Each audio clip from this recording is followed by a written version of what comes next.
ఆ తర్వాత మీ కాకినాడ జిల్లాకే వచ్చాడు. అప్పుడు ద్వారంపూడి చంద్రశేఖర్ రెడ్డి దగ్గర ఫస్ట్ కార్యక్రమం అదే కదా, రాజశేఖర రెడ్డి మరణం తర్వాత వచ్చింది. అప్పుడు జనం ఎగబడిన తీరు చూశాక తను ఒక సాధారణ ఎంపీగా కాదు, తనని అంతకు మించి కోరుకుంటున్నారు జనం, రాజశేఖర రెడ్డి వారసుడుగా కోరుకుంటున్నారు అన్నటువంటి నమ్మకం అక్కడ వచ్చింది అతనికి. అప్పుడే కదా ఓదార్పు యాత్ర అన్నటువంటిది రాష్ట్ర వ్యాప్తంగా ప్రకటించింది. ఆ ప్రకటిస్తే ఇతనికి వచ్చిన ఆ క్రౌడ్ ని చూసి మళ్ళీ రాజశేఖర రెడ్డి లాగా తమకు తలనొప్పి అవుతాడు, ఒక స్ట్రాంగ్ లీడర్ గా తయారవుతాడు.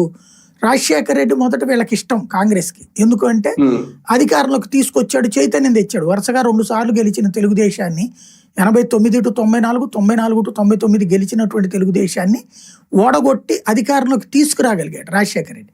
అంతవరకు కాంగ్రెస్ అధిష్టానానికి సంతోషం.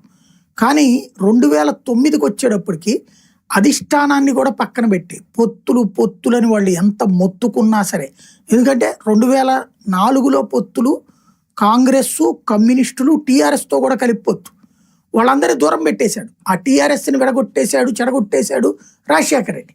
అలాగే కమ్యూనిస్టుల్ని దూరం పెట్టేశాడు రాజశేఖర రెడ్డి. అలాంటి సందర్భంలో మళ్ళీ కమ్యూనిస్టులతో వీళ్ళు మాట్లాడి పొత్తులకు కూడా రెడీ అయ్యింది సోనియా గాంధీ వెనక్కి తగ్గడానికి.